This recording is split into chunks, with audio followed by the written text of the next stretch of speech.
Imini yesabatha ebenhle kwangcwela. Sizovula ngesihlabelelo 153 inkosi usiphama kwebanga.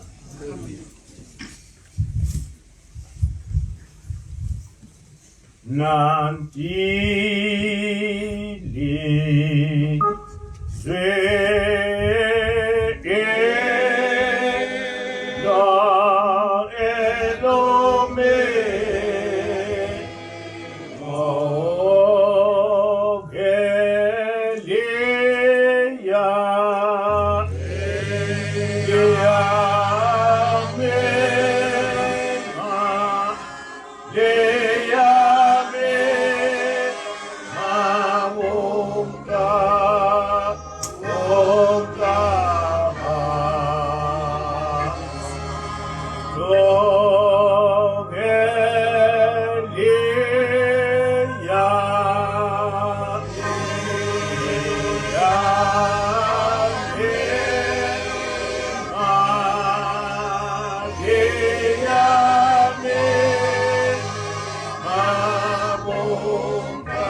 Amen.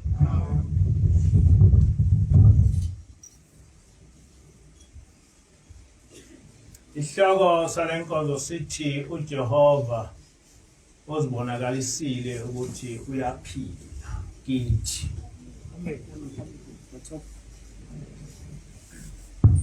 The topic of today's sermon says, Yahweh has revealed himself to be alive. Ekuqaleni uNkulunkulu onguJehova wafika esizweni sakwa-Israel noma bantwana bakaJakobe. Initially, when God, Yahweh, came on earth, he went to the nation of Israelites, the descendants of Jacob, Wayesethi laba sengabantwana bakhe. and said that those were his children. Wahlala isikhathi eside bantwana bakwa-Israyeli iminyaka eminingi kakhulu. And he lived amongst them for a number of years. Yonke intshumayelo yabo yayithi uNkulunkulu ungowabo bodwa. And all their teachings said that the God Yahweh belonged to them only. Noma sefika uYeshua naye washumayela lelo vangeli lokuthi uNkulunkulu ungabantwana bakwa-Israyeli. And when Yeshua arrived, he also preached the same gospel, saying that Yahweh belongs to the house of Israel. Kodwa ekufeni kaYeshua wathi mayesebuya kubafundi bakhe wayesebatshela ukuthi leli vangeli abalishumayele umhlaba wonke. After his resurrection, Yeshua went to his disciples and said that they should preach this gospel to the entire world. Nampela bakwenza lokho. And indeed they did that. Kodwa ekwenzeni lokho kwatholakala ukuthi laba bantu ababashumayelayo bale politiki yonke into bayibuka ngeso le politiki.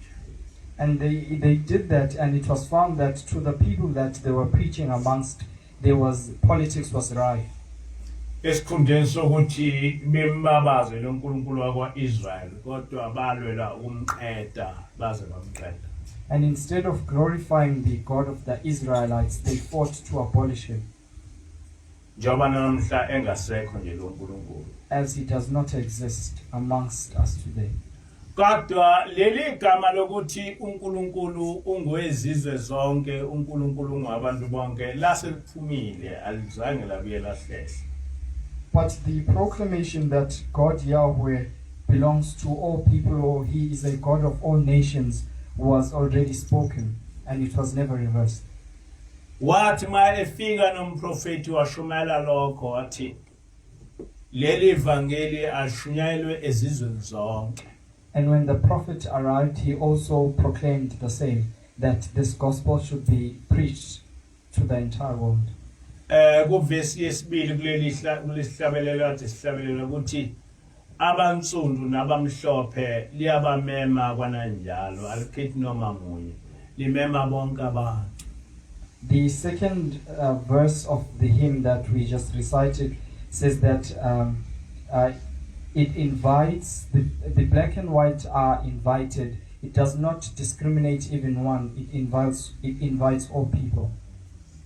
Ezulwini into ebalekile ukuthi uyawugcina nomthetho kaNkulunkulu. What is important in heaven is the observation of God's law. Sihlanganiswa sonke ngokuzwe bethu sihlanganiswa umthetho kaNkulunkulu. And we are all, as different nations, united under that umbrella of observing the laws of Yahweh. Wasifundisa kanjalo uYeshua. And such was the teaching of Yeshua. Wasifundisa kanjalo umprofeti uIzashembe ukuthola kube kuye. And that of the prophet Isaiah, peace be upon him. Ngakho ke noma ngabe sesingenwe ipolitiki kodwa singakhohlwa ukuthi umthetho kaNkulunkulu uthi zonke izizwe zingaphansi kwakhe. So therefore, even if we have amongst us factional politics, we should not forget that Yahweh has said that all nations and the different denominations are under his laws. Okubalekile ukuthi siyawugcina nomthetho kaNkulunkulu. And what is important is whether we are keeping God's law. Kodwa ngokwepolitiki siyasehluke bese sicabanga ukuthi uNkulunkulu namanje ungowethu kanti sehluleka thina ukugcina umthetho kaNkulunkulu. But through our politics we think that Yahweh only belongs or is a God to our nation only, but we could not observe his laws. Izizwe ke zasesehlula sesigcina siuqeda umthetho kaNkulunkulu emhlabeni. And the different nations were able to conquer us, and they made or did away with the laws of God. Ngike ngakhuluma ekseni namanje ngisho into eyodwa ukuthi kwesinye isikhathi uNkulunkulu uyazibonakalisa kuwe ube nesibonakaliso sikaNkulunkulu. I said in the morning, and I'm saying it again, that sometimes God reveals himself to you as an individual. Kodwa kwesinye isikhathi uNkulunkulu akazibonakaliso kodwa uza nje eUNkulunkulu kuwe. And sometimes he does not reveal himself to you through visions, but he comes to you. Angazi kubantu abathi bangabaprofeti kulesikhathi samanje ukuthi uNkulunkulu uyayeze kanjani kubo. I do not know amongst the people who claim themselves to be prophets today as to how they experience God. Kodwa kuMose uNkulunkulu akezanga eyisibonakaliso kodwa weza kuye weza ngqo wambona. But to Moshe he did not come through visions, but God came to Moshe in his form. Kunomehluko phakathi kwesibonakaliso nento oyibonayo. There is a difference to something that is a vision and something that you experience through your eyesight. Into uma iza kuyisibonakaliso kuye kube sengathi ithatha ingqondo yakho noba ungakubuza awukwazi ukubuza ngoba kuseke kuyisibonakaliso. And whenever you experience a vision, it is as if your mind is taken away to a different place. And when a person can ask you about that, you might not necessarily recall it. Kodwa uma uNkulunkulu ekuthuma njengoba wenza uMose akazange waba isibonakaliso kodwa weza wambona wakhuluma naye. But if God mandates you to do a certain task, it does not come through a vision, just as in the case of Moshe. God came to Moshe and spoke to him. Waze uMose wakwazi ukubuza imibuzo ukuthi uma sengifika kubantu ngothi ngiboneni. And Moshe even went on to ask God some questions as to when I go to these people, what will I say I saw? Wathi uNkulunkulu uyobatshela ukuthi uhlangane noNkulunkulu wawihlo, uNkulunkulu waAbraham, uNkulunkulu waJakobe, uNkulunkulu waIsaka. And God said that you shall tell the people that you met with the God of your forefathers, the God of Abraham and Jacob. Akusona ke isibonakaliso leso ubona. And that was not a vision, it is to witness through seeing. Lokho okwenzeka kuMose kuyafana nalokho okwenzeke kithi. And what Moshe experienced is the same experience that we have been through. Ingilosi ngenkathi ifika kithi ayifikanga isibonakaliso. When the angel came to us, she did not come through a vision. Yafika nje yakhuluma ngendlela ukuthi sikwazi ukuyibuza imibuzo lapho esingaboni khona. She just came and spoke to us in such a way that we would be able to ask her questions where we did not understand. Ngenkathi ingilosi ithi angisungulelele ibandla kwaba nemibuzo engayibuza kuyo ngoba ngangabonakaliswa sasibona ngangibona. When the angel instructed me that we should create this congregation, there were certain questions that I had, and that was not a revelation. I could see the angel. Ngabuza ukuthi njengoba ibandla lamaNazaretha lijwayele ukuthi abaholi bawo kube abantu bakwaShembe, mina ngizoba umholi wamaNazaretha kanjani? I asked the angel that since it is a familiar practice amongst the Nazarites that they are led by a leader who comes from the Shembe family, how then will I lead this congregation of faith sisters? Yangiphendula ingilosi. And she answered me. Yathi ubaba ilanga kashongo ukuthi sungula noma yakha ibandla lakwashembe. She said, Shembe II has not instructed you to build for him a church that belongs to the Shembe family. Kodwa uthena ubaba ilanga makhele ibandla likaJehova. But he said that you should create a church or a congregation that belongs to Yahweh. Ngamanye amazwi leli bandla lehluke kumabandla amaNazaretha ukuthi la mabandla kwana amaNazaretha ngamabandla akwashembe. So what differentiates this congregation amongst the other factions of the Nazarite faith is that they belong to the Shembe family. Kodwa leli ibandla likaJehova. But this congregation belongs to Yahweh. Ngoba ubaba ilanga wathi ngakhela ibandla likaJehova. For Shembe II said that create for me or build for me a congregation that belongs to Yahweh. Ngithena ekuqaleni isihloko sale nkulumo sithi Ujehova uzibonakalisile kithi ukuthi uyaphila. I said that the topic of this talk says Yahweh has revealed himself to us that he lives. Siyadinga ukuthi ubaba ilanga simbonge kakhulu. And we need to give thanks to Shembe II. Abantu abaningi abamazi ubaba ilanga. Many people do not know Shembe II. Mina ngiyamazi ngaphila ngesikhathi sakhe nentshumayelo zakhe ngiyazazi. But I do know him, for I lived during his lifetime and I know his preachings. Kuyadabukisa ukuthi amaNazaretha asenza sengathi ubaba ilanga into engakazi bebikho kanti ubaba ilanga waye ebaleke kabi kumaNazaretha. It is a sad state of affairs that amongst the Nazarites they pretend as if Shembe II has never existed, yet he was such a significant figure amongst the Nazarites. Ngake ngakuchaza ekuqaleni ukuthi ingilosi ithi yabona ubaba ilanga esemanzini. I have explained to you before that the angels once said that she saw Shembe II in water. Uthi-ke unkosazana ngase ngixakeka ukuthi ubaba njengoba elapha emanzini ubhabhathisa abantu. And I was confused as to who was he baptizing since he was immersed in this water. Uthi-ke ubaba ilanga wathi hayi mntanami njengoba ngikulamanzi njena akuwona amanzi kodwa ziyinyembezi zabantu. And the angel said that Shembe II said, "No, my child, as you see me immersed in these waters, it is not necessarily water, but these are the tears of the people." Abantu emhlabeni bakhala bathi ngasho nabi.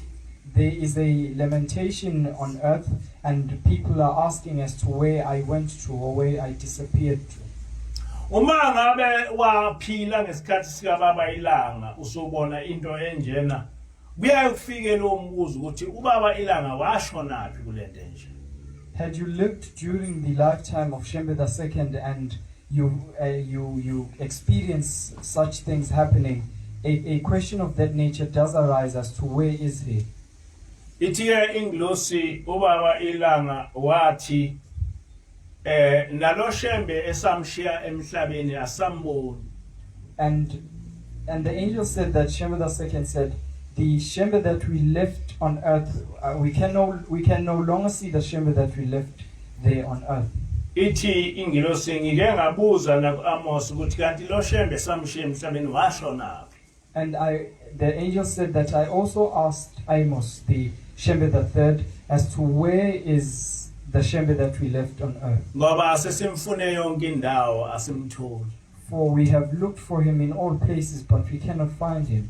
Ithi-ke ingilosi into engiyibonayo amadoda azingovolo akhipha abantu ebandleni.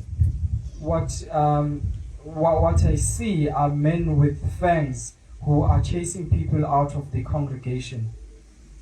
Wayesethi ubaba tshela lo mfana ukuthi njengoba bemhlupha kangaka njena abahluphi yena abahlupha mina.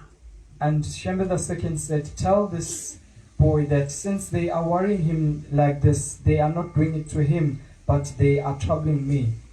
Into eyenza ukuthi bamzonde ukuthi uhlale ekhuluma ngami ngaso sonke isikhathi. And the reason for them to have such great hatred against him is that he is forever speaking about me. Nangempela ke lokhu kwathini ngangihlale ngikhuluma ngobaba ilanga ngisho ngisesebuhleni.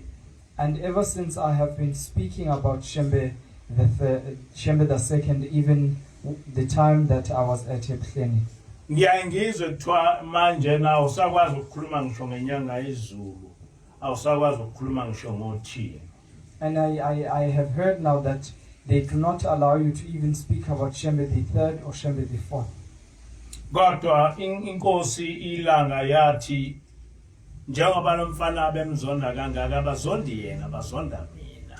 But Shembe II said that as they despise this young boy, it is not him that they despise, but they despise me. Bangicasukela ukuthi uhlale ekhuluma ngami ekhuluma ngezinto engayifundisayo. They have such anger against him because he is always speaking about me, speaking about what I taught. Uthi ubaba laba abantu sebekhohliwe zonke izinto engabafundisa zona.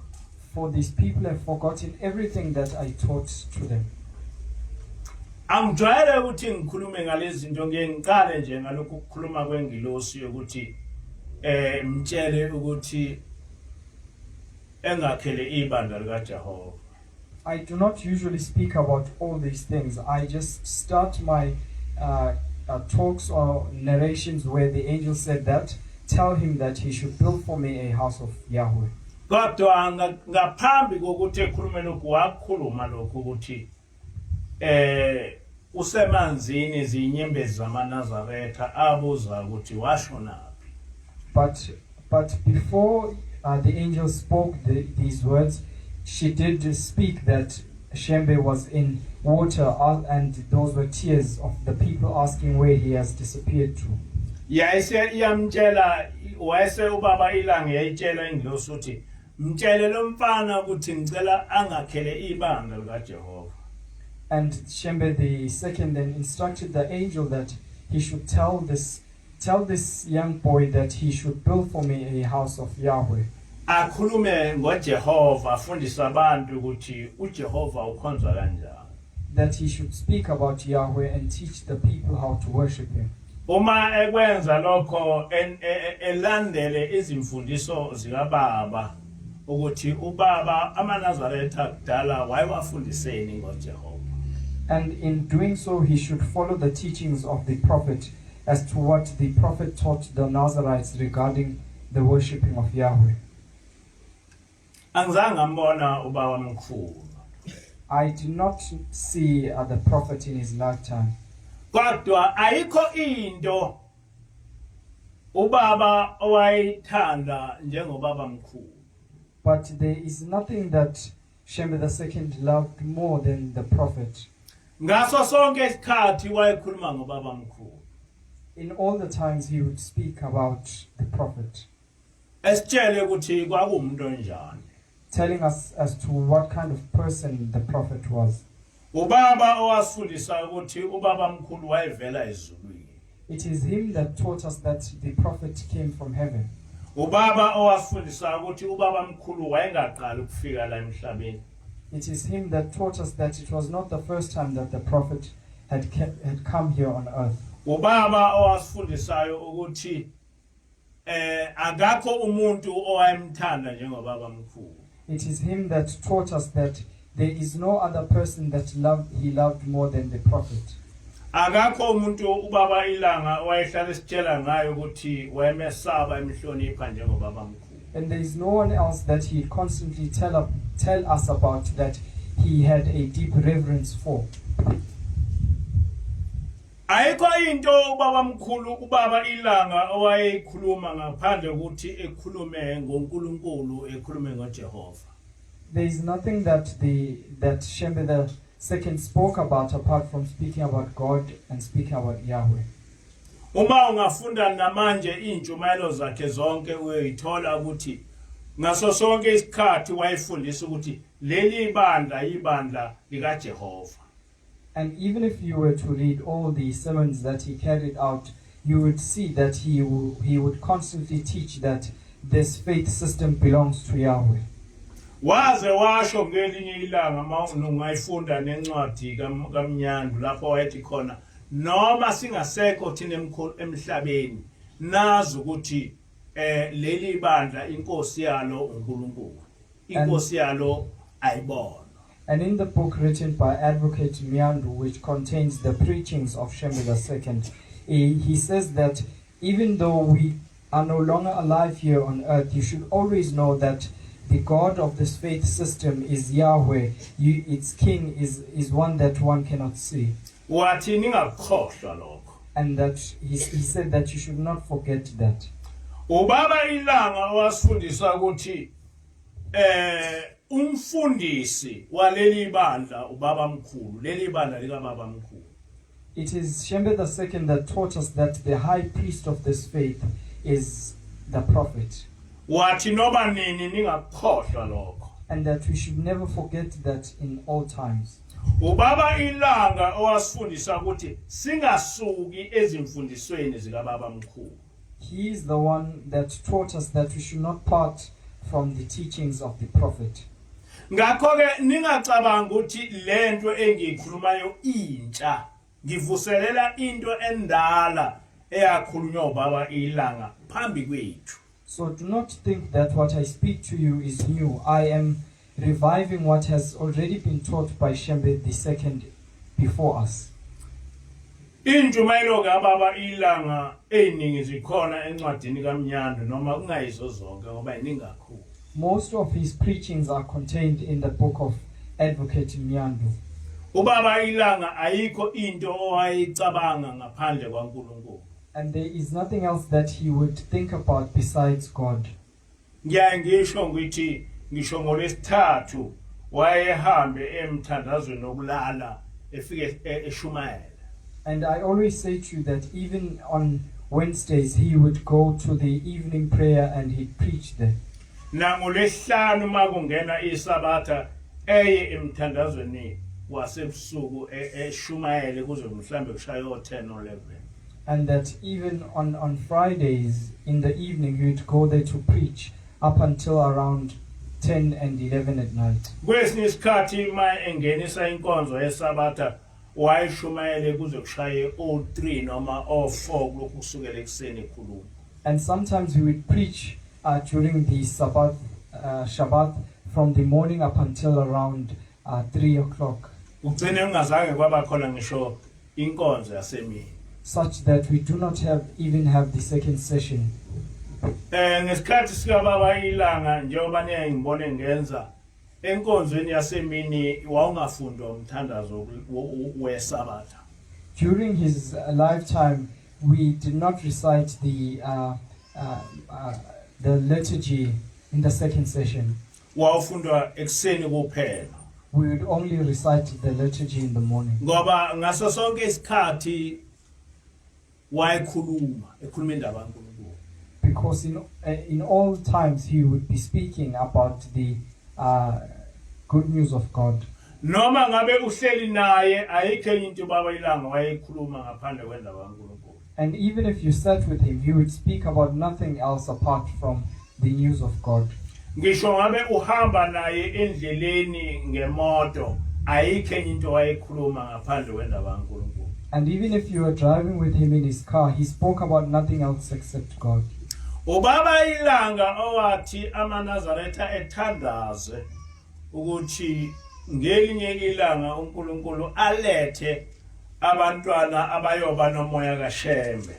It is him that said that the Nazarites should pray that one day God brings to them children who have the spirit of Shembe. Wathi labo bantwana bayoyifuna lento ngoba ubaba mkhulu akazange wayichaza yonke ngoba wayebhizi kakhulu.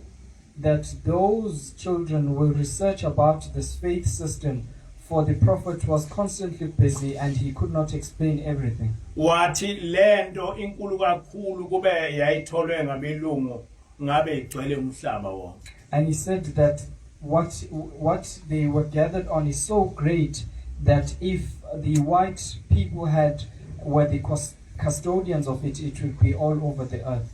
Wathi ngabe ngisho ibhantshi lika baba mkhulu likhona nesicathulo sika baba mkhulu sikhona nembhalo kaBaba mkhulu ngabe igciniwe ukuba lento yayifikele kubelungu ngoba inkulu kakhulu. And he said that if the white people were the custodians, they would have kept safe the garments of the prophet, and the writings of the prophets. Wathi noma ngabe kungabantu besifazane kodwa uma beyoba nomoya kaShembe nibenze bebe abafundisi ngoba bayokhuluma indaba sezulwini uma benomoya kaShembe. And he said that even if it is women who have the spirit of Shembe amongst you, you must anoint them to be priests, so long as they have the spirit of Shembe. Ngoba umuntu ukukhuluma indaba kaNkulunkulu akudingi ukuthi ezebe umuntu wesilisa. Nabantu besifazane abahlaniphile nabayithanda indaba kaNkulunkulu bayayikhuluma. For in order for a person to proclaim the good news of God, he does not necessarily need to be a male. If it is a woman who is prudent, then they can speak about the good news of God. Ngobaba mkhulu owabusisa umama wathi enzalweni yakhe kwaba nomntwana oyothi engaye owakwaShembe kodwa ebe nomoya kaShembe. It is the prophet that blessed my mother and said that amongst the children that she will have, one of them will have the spirit of Shembe, though he is not of the Shembe family.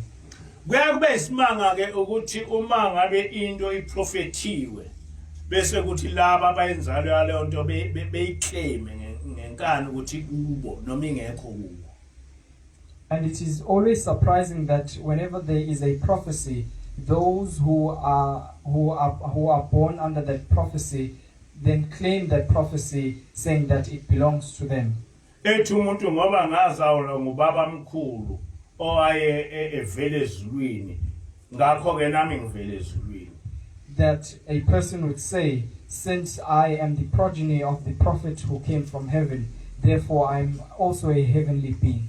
Ngakho ke ngoba ngizalwa ubaba ilanga owayesimangaliso nami ngubaba ilanga owayesimangaliso. Since I am the progeny of Shembe II, who was a great person, therefore I am also great. Kodwa kukhona into eyakhulunywa ingelosi kakhulukazi ngobaba ilanga. But there's something that was spoken about by the angel, especially regarding Shembe II. Ithi ingelosi ngiyangizwa abantu bethi kukhona indlu kaMangwenya nendlu sengikhohlwe ubaba inyanga ezweni kaMasigwaza. The angel said that I usually hear people saying that there is the house of Mangwenya and the house of Masgasa. Ithi kodwa ngokwazi kwami ubaba ilanga kakaze ezalo umfazi. But in accordance to my knowledge, Shembe II has never been born through a woman. Akakho umuntu wesifazane owayengazala ubaba. There is no woman who could have given birth to him. Ithi lo uMangwenya kwaba njena umkhumbi lapho wehlela khona hayi kodwa wayemzala.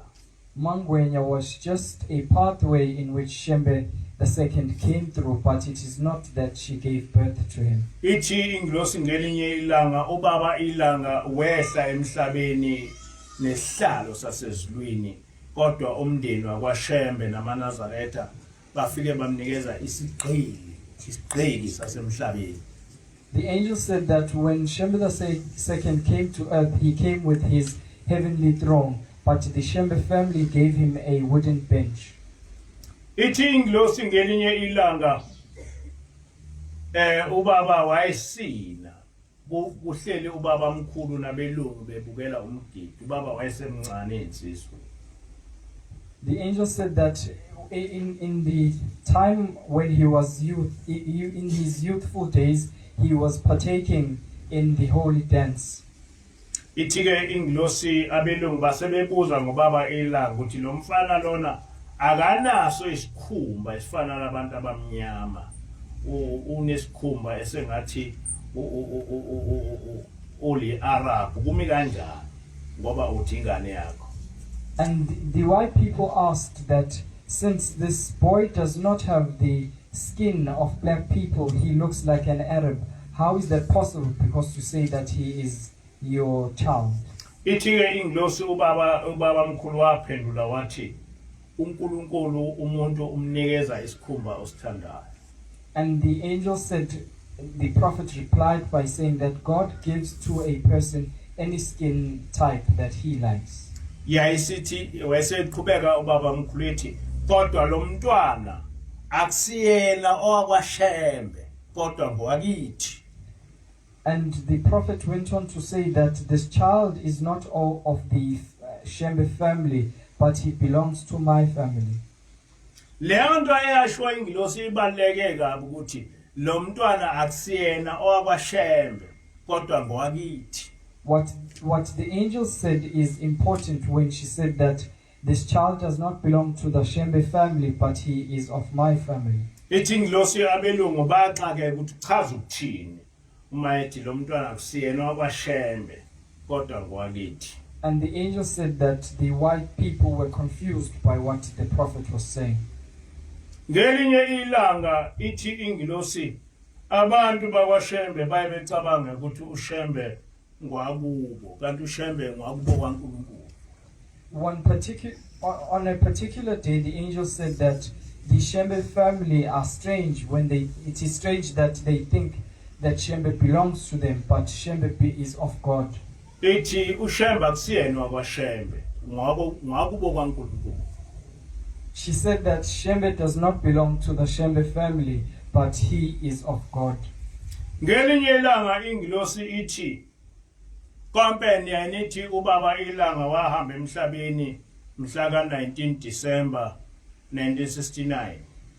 The angel once said that, oh, isn't it you say that Shembe the second passed away on earth in December 1975? 1975, yes. Ithi ingilosi akunjalo kwathi kushaya lo nyaka ubaba ilanga wakudala wahamba la emhlabeni. And the angel said that it is not so. By the time he had passed on away in a long time ago.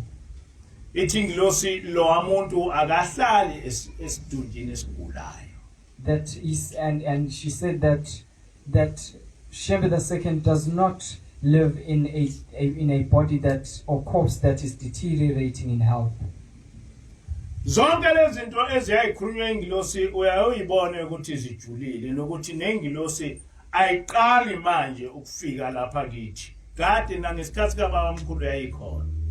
And all these things that are spoken by the angel are found to be very intricate, and you can see that the angel, it is not the first time that the angel is living amongst us. Kunezinto ezakhulunywa ingilosi ngobaba mkhulu, kunezinto ezakhulunywa ingilosi ngengilosi eyafika nobaba mkhulu, kodwa angeke ngize ngizichaze ngoba angivunyelwe ukuyichaza. There are things that the angel spoke about regarding the prophet and the angel that came with the prophet, but I cannot explain those things, for I am not permitted to. Angazi noma uhlaleleni iyona inilengilosi eqaleni yayizinzile noma ngenye ingilosi angikwazi lokho. I do not know whether it is the same angel that the prophet was with who was called Zinzile, or Hlaleleni, or whether Hlaleleni is a different angel. Kodwa esengikwazi manje ukuthi ubaba mkhulu elapha uHlaleleni wayehamba naye. But what I do know is that during the time of the prophet, Hlaleleni was with him. Nangesikhathi sikababa ilanga uHlaleleni wayekhona. And that during the lifetime of Shembe II, Hlaleleni was also here. nangesikhathi sikanyanga senyanga ezulu uhlaleleni wayekhona. And that during the time of Shembe III, Hlaleleni was here. Ngesikhathi ke sika baba uthi ngaye ukuthi ngiyacabanga ngoba sasike simbone sase wafika vele sambona ngesikhathi sika baba uthi. And likewise in the lifetime of Shembe IV, and it is not something that I think of, but I know because we would see her. Mina njengoba ngimphambi kwenu nje angizange ngaclaima ukuthi kufanele ngime phambi kwenu ngoba ubaba mkhulu wathi umama uyozala umntwana oyoba nomoya kaShembe. Angizange ngakwenza lokho ngaleso sikhathi. As I stand before you, it is not something that I claimed, saying that since the prophet said that amongst the children that my mother would give birth to, one of them would have the spirit of Shembe with him. I did not do that. Okuseqinisweni ngangakwazi lokwazi lokho. In reality, I did not even know that. Kodwa kwathi ngomnye unyaka noma ngasakhumbula ukuthi imuphi unyaka ngangidayisa incwadi zokuqala engazibhala incwadi yayithi uShembe nobuNazaretha. And in reality, it happened that one day, as I was selling my first books that I wrote, which was titled Shembe and the Nazarite Faith. Le ncwadi ngangidayisa kwakuseJudea. And I was selling this book in the house of Judea. Kwase kuza inkosazana kumakhosazana amadala ayiphila kanye nomama. And one of the senior maidens came to me. Wayese uyabuza uthi lezi ncwadi ziyabhalwa nguwe. And she asked whether these books were written by me. Ngathi yebo. And I said yes.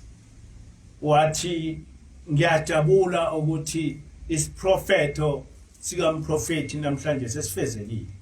And she said, I'm glad that today the prophecy of the prophet has manifested, or it has been fulfilled. Ngambuza ukuthi kusho ngani lokho. And I inquired of her as to what she meant. Wayesethi ubaba mkhulu wathi umama esemncane. Umama lapho yogana khona einganeni zakhe uyozala umntwana oyothi engasiyeni wakwaShembe ngesibongo kodwa ebe nomoya kaShembe. And she said that the prophet had said to your mother that when the time comes for her to get married, she will give birth to a child who, though will not be of the Shembe family, but will have the Shembe spirit with him. Wayesethi njengoba wenza lento njena ugcwalisa isiprofeto sika baba mkhulu ukuthi wena uyosebenzela uShembe, wena uyisebenzi sika Shembe. And she went on to say that what you are doing is the fulfillment of the prophecy of the prophet when he said that you are going to be a servant of Shembe. Yathi lenkosazana umama wakho wathengwa ngobaba mkhulu, ubaba mkhulu ngeinkomezo 18. And this maiden said that your mother was purchased with 18 cows by the prophet. Ile nkosazana eyangitshela ukuthi umfundisi omlangeni walwa mhla ubaba mkhulu ekhipha lezi inkomezo 18. And it is this maiden who told me that the priest Mlangeni quarreled against the prophet when the prophet sent 18 cows to to be the guardian to my mom. Konke lokho okwakukhulunywa ilaba abantu azange kwahlala engqondweni yami. And what all these people had said to me had not necessarily dwelt in my mind. Kodwa okwahlala engqondweni yami ukuthanda uShembe kakhulukazi uBabila ngoba ngangimazi. But what kept close to my mind or heart is that I loved Shembe. Ayikho into yakwaShembe engangayazi. And there is nothing of the Shembe family that I did not know. Ngiyakhumbula ubaba umni wethu engibuza ukuthi kwenziwayini wena ukuthi noma ngabe sikuxoxela ngoyihlo omkhulu bakwaMpanza ungazilutho kodwa indaba kwaShembe uyazi yonke ungayikhohlwa. And it happened that my older brother asked me, why is it that when we tell you about the stories of the Mpanza family you forget, but the stories of the Shembe family you do not forget? nempela ke ayikho into yakwaShembe engangiyikhohlwa kusukela ubaba mkhulu emncane ngangekhohlwa nje into engeke ngayitshelwa ngoShembe. And indeed, there is nothing that I ever forgot. Even when I was told about the prophet in the days when he was young, I did not forget anything. Ukube ngake ngaba imbongi ngangaba imbongi yakwaShembe. Had I been a praise poet, I would have been a praise poet of the Shembe family. Kodwa lokhu kwenza kwami kwangahlangene nokuthi ubaba mkhulu wathi umama uyozala ingane eyothi ingayiyeya kwaShembe kodwa benoma yakwaShembe. But doing so was not associated with anything that was said that my mother would give birth to a child who though would not be of the Shembe family, but would have the spirit of Shembe with him. Kodwa izenzo ezatshengisa ukuthi uShembe uyangithanda, izenzo hayi ukuthi mina ngangazi ukuthi wenziwa yini. But it was my acts that showed that Shembe loved me. It is not something that I said. Kuthema ngabe sekufika ubaba inyanga ezulu naye wangithanda kakhulu. And when Shembe III led the church, he was also fond of me.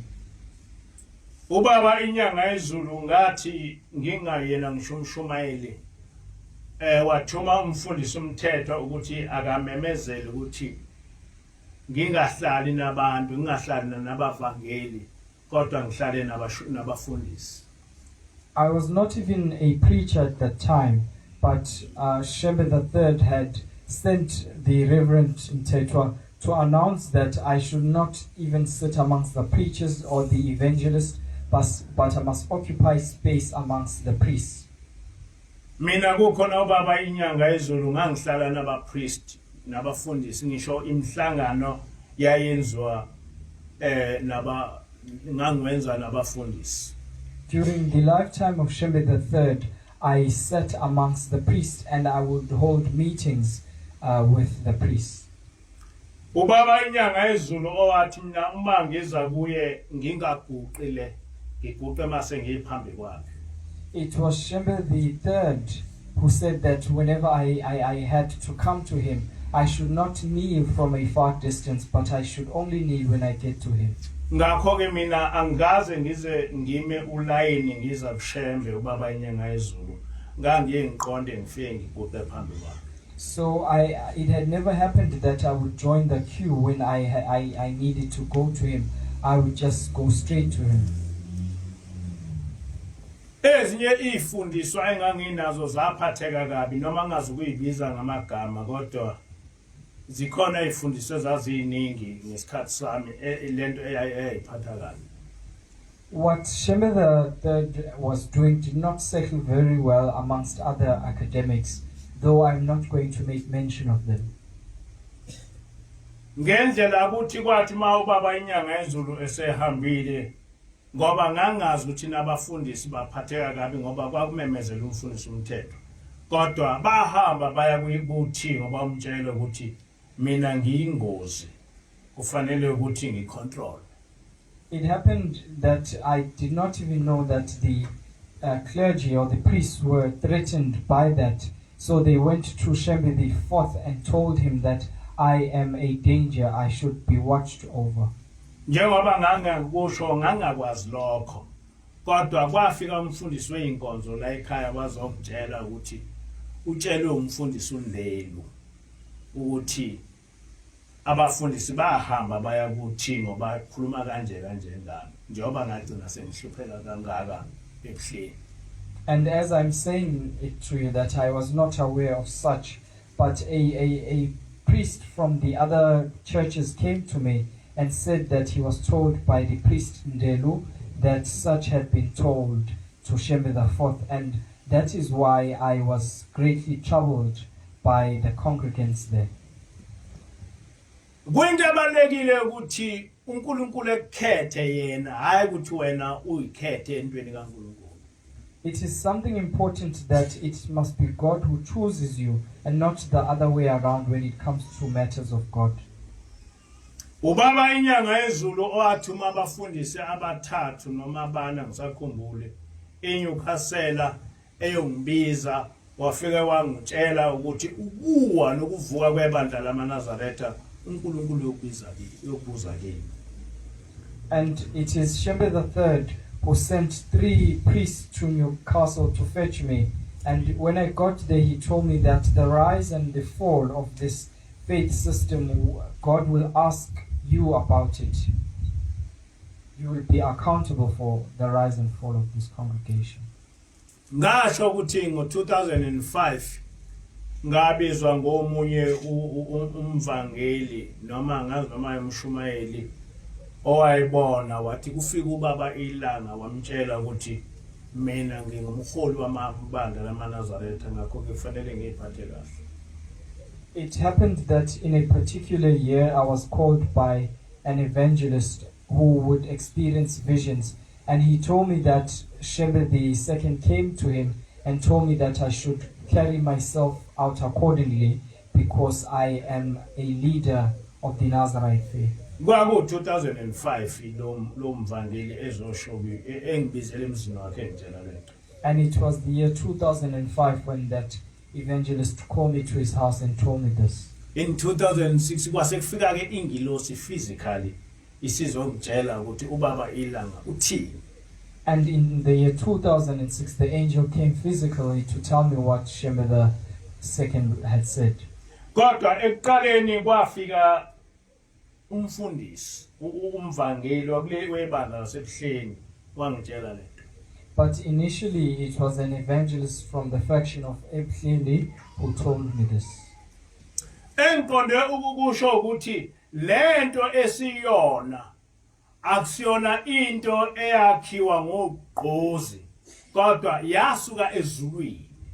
What I'm directed in saying is that what we are gathered for here is not something that came about as a result of my zeal or enthusiasm, but it is heavenly.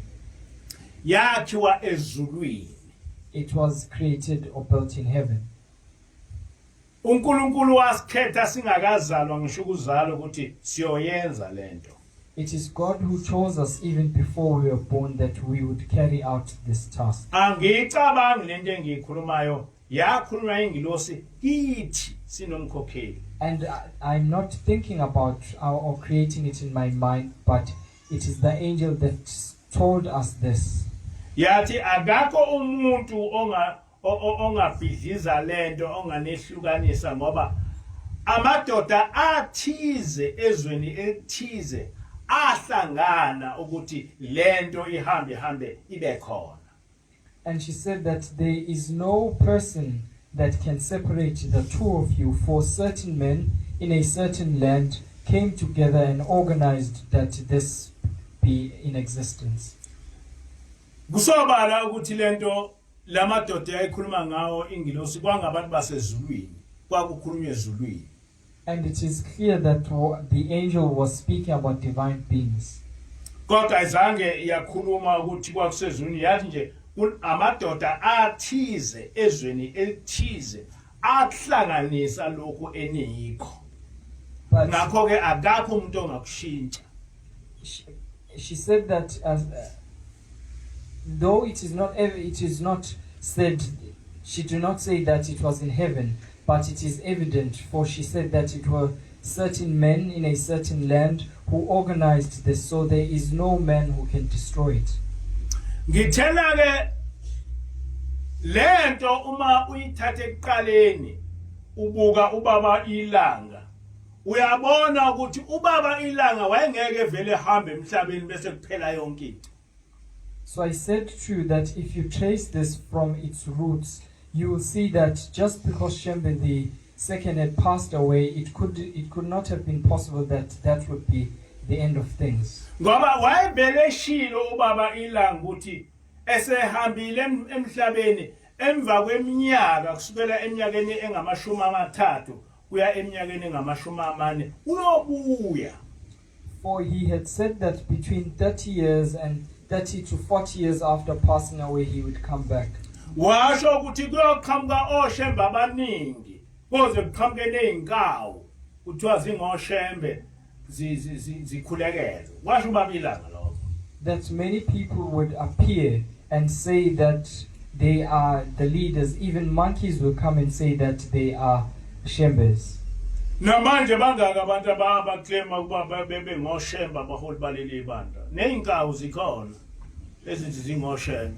And there are so many people who claim to be leaders and who claim that they are shembes. Even monkeys are amongst them. Uyubone nje ukuthi hayi inkawu le kodwa ke ngeke uyitshele ukuthi inkawu kodwa ithi ushembe lomholi ubone ukuthi nansi inkawu. And sometimes you can just see that no, this one is a monkey, but you can't tell it. You can't tell that to them, but you can just see that this monkey is claiming to be a leader. Kodwa uthi baba ilanga uma sengibuyile kuyovuka inhlansi emlotheni. And Shembe the second said that when I come back, a spark will arise from the ashes. Ziningi izinto labo Shembe abanye abazinkawu ababethi ngalokho kwakusho ukubona. Ziningi inkawu ezisho njalo. So there are many Shembes who say that this was directed to them, these monkeys who claim to be Shembes. But ukuthi bovuka inhlansi emlathweni uchaza ukuthi iyothinta isiphelile bese ibuye ivuka kungazeki ukuthi ivuke kanjani. But saying that a spark will arise from the ashes means that at a time when this is seen to be no longer in existence, it will rise again. Vele ubuNazaretha as inkolo bese kuphelile. And in any case, the Nazarite as a faith system was no longer in existence. Bemaninga amaNazaretha abantu abafaka ingubo ezimhlophe kodwa ubuNazaretha as inkolo eyalethwa ubabamkhulu bese kuphelile. There were many people who were wearing white garments calling themselves Nazarites, but the faith as a faith system was no more.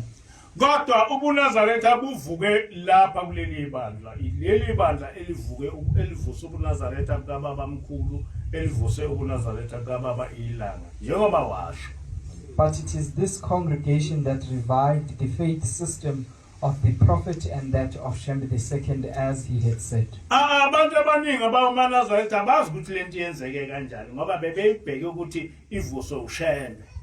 And many people do not know how this could have happened, for they were expecting that it would be revived by someone from the Shembe family. Kanti uNkulunkulu mdala. But God is aged and he's old. Namanje basamangala ukuthi kanjani ukuthi lo ubuNazaretha kuvuswe yilomuntu ngoba thina besibheke ukuthi ubuNazaretha kuvuswe uShembe. Kanjani ukuthi ingilosi ize kulomuntu ngoba besivele izibheke ukuthi ingilosi ize kuShembe. Kodwa uNkulunkulu sekwenzile. And they asked themselves, how could have this happened? For we were expecting that this would be revived by someone from the Shembe family. How could an angel go to a person who is not from the Shembe family? But God has done it. Ayikho futhi enye into engayenza into abangase beyibheke kuphela kuyesihogweni. Kodwa ukuthi bephikise lento edalwe uNkulunkulu abakwazi ukwenza ukuyishintsha. And there is nothing else that they could expect apart from going to hell, for they cannot change what God has done. Iqiniso ukuthi ubaba ilanga uphakathi kwethu. The truth is that Shembe II is amongst us. Iqiniso ukuthi ingilosi iphakathi kwethu. That the angel is amongst Ngeke us. uzukwazi ukushintsha lokho. And you cannot change that. Athi ikhona nje ingilosi ekseni yasho ukuthi lapha ngaphambi lokuza lapha kulesihlalo kuhlala ubaba ilanga la. Ya washo futhi ubaba ilanga ukuthi uyena oyohamba phambi kwami. Angeke ngiyeke ukusho lokho ngoba washo ingilosi. And she was here in the morning to tell us that in this chair it is Shembe II who sits there, and the Shembe II did say that he will journey or walk before me, and I will not hide that. Hayi ukuthi siyaxhosha kodwa sikhuluma amaqiniso okufanele ukuthi abantu bewazi. We are not boasting, but we are speaking truths that people should know. uNkulunkulu usayibonakalisile ukuthi uphakathi kwethu. Usayibonakalisile.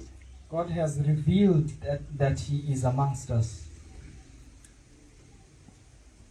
Ingilosi yafike yathi khiphani nje 100 rand ngeke nise. And the angel said that just give an offering of 100 rands, you will not die. Sabakhipha 100 rand. Sesike safa. And we gave offerings as instructed. And has anyone passed away amongst us? Ayikho into esatshwa emhlabeni njenge coronavirus. Wonke umhlaba uyatatazeliswa i-coronavirus. Kodwa thina sikhululekele nje. And there is nothing that is feared more than the coronavirus everywhere around the world. But we are just free. Ukuthi bathini nge-coronavirus noma yenzwa abelungu noma isima kanjani, we don't care because this does not affect us. Siyaphila uNkulunkulu sihleli uNkulunkulu osivikelayo. What they say regarding the coronavirus, whether it was man-made or whatever else they might say, we are not worried, for we are alive, for we have a living God. Ikhona ke ngithi asimbonge ubaba ilanga ngoba uyena okhathazeke kakhulu ukuthi leli bandla elika baba lingaphela kanjani. That is why I say to you that we must give thanks to Shembe II, for he is the one who ensured that this faith system is not abolished on earth. Wathi ubaba ilanga kwazi ukuthi ubaba mkhulu esebenze kangaka ehluphekela uNkulunkulu lento ebisivela iphela nje kalula. And he said that it cannot be that the prophet would endure such great sufferings for God, and then what he came here for just ceases to exist.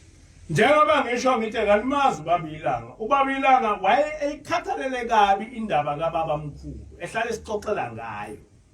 And you, as I'm saying, that you do not know how much Shembe II cared about the prophet. Ngakho ke wayengeke kwazi ukuthi mayesehambile emhlabeni lento ibisivela iphela nje indaba kaBaba mkhulu. Wayenqaba leyo nto baba ilanga. So it would have been impossible that after his passing away, that this faith system would just cease to exist so easily. So ubaba ilanga ukulwele lokho wathuma ingilosi yahlala nathi isizulu yahlala nathi physically into engenzeke emhlabeni. So he has fought for that not to happen, to the extent that he even sent an angel to live amongst us physically. Emhlabeni ayikaze ingilosi ihlale nabantu ngaphandle kwasemandulo, kodwa thina sihleli nengilosi la ethunywa ubaba ilanga ukuze kuvuke lokhu kukholwa. Apart from the historical times, it has never happened that an angel would just live amongst a people. Kufanele simbonge ubaba mkhulu ukuthi walwa elwela ukuthi lokhu kuNazaretha bube khona noma belungu basebeqedile basho yonke into ngakho, kodwa walwa kwagcina kukhona ukuthi uNkulunkulu simkhoze uNkulunkulu weqiniso lapha emhlabeni. And we must give thanks to the prophet, for he endured many sufferings and he fought so that this faith system comes to in existence, or that he revives this faith system. Kufanele ukuthi sibonge ingilosi uhlaleleni ukuthi kaniyazi uhlaleleni ingilosi ehlakaniphe kabi. And we must give thanks to the angel Hlaleleni, though you do not know her, but she is a very intelligent and wise angel. Uma ngicabanga isikhathi wafika ngaso nangendlela ophathe ngayo yazi yavuthwa lento ngiyengibona ukuthi ezulwini kwakhethwa ingilosi ehlakaniphile kuba ize phakathi kwethu. And when I think about the time she first came to us and the way that she has treated us, I always see that in heaven they chose an intelligent angel to come amongst us. Uyakwazi ukubona umuntu ohlakaniphile ukuthi lo muntu ohlakaniphile noma kuthiwa ingilosi zikhona kodwa uhlaleleni ingilosi ehlakaniphile. You are able to see if a person is prudent, that this person is indeed prudent, and Hlaleleni is one of those prudent angels. Uhlaleleni ingilosi enesineke. She is a patient angel. Uhlalele nengilosi enenhliziyo enhle. She is a good-hearted angel. Ngiyazi ukuthi ngeke nazi ngicabanga ukuthi zonke ingilosi nenhliziyo ezinhle, ingilosi zonke ingilosi ihlakaniphile. Kodwa kunjalo. I know that you will not know that, and you might think that all angels are prudent and that they are good-hearted, but that is not the case. Ubaba ilanga wasikhethela ingilosi ehlakaniphile kubizwa wahlakala nathi. Shembe II chose for us an angel that is prudent. Ayikho into eyayikwenze ukhululeke njengokuhlala nohlaleleni. There is nothing that sets you free more than living with the angel Hlalelen. Ngisho ekhuluma nathi ngathi ukukhuluma umuntu nje. And even when she speaks to us, you just think that this is a person, a human being. Akashayeli imithetho. And she does not give us any rules. Uyayithi bengicabanga ukuthi lokhu kuhambe kanje kodwa ngazi ke noma ngiyabheda yini. She just suggests things and she will wait for our approval. Ngaso sonke isikhathi makufanele ukuthi noma siphatheke kabi eqhamuke nehlaya sijabule sikhohlwe yonke into. And even if we are sad, she'll just come and tell us something funny. She creates humor so that we feel better. Ayikho into engengayizwe emhlabeni ekhulula umoya wami njengokuhlala nohlaleleni. And there is nothing that I have ever experienced which sets my soul free more than living with the angel Hlalelen. Ukuhlala nomuntu wasezulwini okuthandayo okwelulekayo kuyo yonke into. Living with a divine being who loves you and who advises you when it comes to all matters. Ngakho kufanele ukuthi ngibonge ubaba ilanga ukuthi ngiyabonga Nkosi yamakhosi ukuthi uthema ukhetha ingilosi okufanele ukuthi zizohlala nathi wakhetha uhlaleleni. Therefore, it is right that I give thanks to Shembe II that when you were choosing an angel to come amongst us, you chose Hlalelen. Angisho kumazulu onke noma ngawazi ukuthi ami kanjani ukuthi le ngilosi abayiletha kithi isiphethe kahle. I want to pronounce this before all the heavens, though I do not know how the heavens are fashioned, that the angel that they sent to us has treated us well. Namhlanje abantu bakhala ngeCoronavirus ngokuba khona kwalengilosi iseluleke alukho uvalo esinalo lokufa kwezihlobo zethu kokufa kwethu sikhululekile nje. And people have succumbed to this coronavirus all over the earth, but because of the arrival of this angel, we are not worried. Kufanele ukuthi simbonge uMose ngesibindi sakhe nangokuhlupheka kwakhe owabhekana nakho akhalenkolo. We should give thanks to Moshe for the courage and the sufferings that he endured when he was building this faith system. Lento enibonayo yathiwa uMose and wahlupheka ngenkathi yakhe. What you see before you today comes from Moshe, and he suffered greatly when he was carrying it out. Wayefana nathi nje naye. He was in the same condition as us. Babe bemhlubuka abantu. And some people would forsake him. Njengoba kade esho umfundisi ngisho udade wabo nomfowabo babemhlubuka esale yedwa. As the priest was saying in the morning, that even his sister and brother would sometimes forsake him and he would be left alone. Lento hayi ukuthi into eyimithi into eyenzeka kumuntu. This is not a myth, it is something that happened to a person. Ngakho ke siyadinga ukuthi simbonge. So therefore we need to give thanks to him. Siyambonga uYeshua. We give thanks to Yeshua. Yonke into enifundiswe ngoYeshua ilona iqiniso. All the things that you have been taught about Yeshua is not true. Kwakhiwe nje izinto eziningi ezingekho zakhiwa ngoYeshua kodwa uYeshua wayevela ezulwini. There are just many things or fabrications that have been built around him, but Yeshua was a heavenly being. uYeshua wahlupheka ngalenkolo. Yeshua endured great sufferings because of this faith system. Waphendukela ngabantu bonke ngisho abafundisi bakhe bamphendukela babaleka mayesesemzini. Even his disciples turned against him and they fled when he faced difficult times. Uyeshua walengiswa esizibe esithotshweni wabethelwa ngezipikili ezwa ngendaba yalokhu ukukholwa. And he was hung up on a wooden pole and he experienced all that pain just because of this faith system. Lokhu ukukholwa abusha. This faith system is not new. Nokuhlupheka kwabantu abasuke bethunywe uNkulunkulu kabusha. And the sufferings that the servants of God endure are also not new. Yathi ingilosi kithi akusokwenzeka lokho kwakwenzeka kubaprofeti abadala ukuthi behlushwe nje bebulawe ngabantu akusezikwenzeka. And the angel said that it will no longer happen that as it happened with the olden prophets, that they would just be persecuted easily by people. Anazi ukuthi ubaba mkhulu wahlupheka kanjani ehluphekela lokho. You do not know the sufferings that the prophet had to endure just because of this faith. Anazi ukuthi ubaba ilanga wahlupheka kanjani ehluphekela lokho. How Shembe II had to endure so much suffering because no baba inyanga ezulu wahlupheka kakhulu ehluphekela lokho. And Shembe III also endured many sufferings because of this faith system. Manje ke angikwazi ukuthi ngithule engayikhulumi lento ngoba mhlawumbe nina lokhu ukukholwa nicabanga nje la kanti kudala kahle futhi baningaba abantu abakuhluphekela okufanele sibakhumbule. So therefore I cannot keep quiet about these matters because you might just assume that this is the beginning of this faith system, but it is from historical times and it is right for us that we remember or commemorate those people. Kosi yetose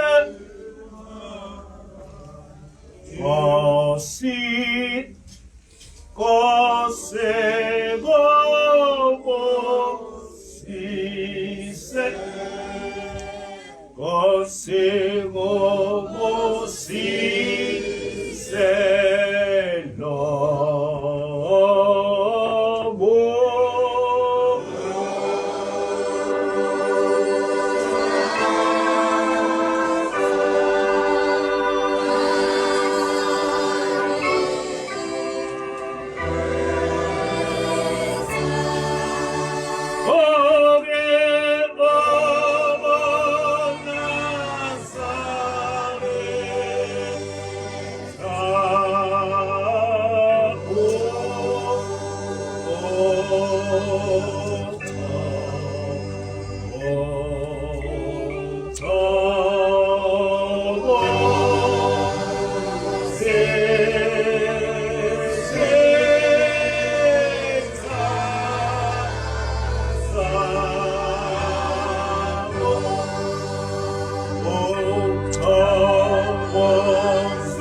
Oh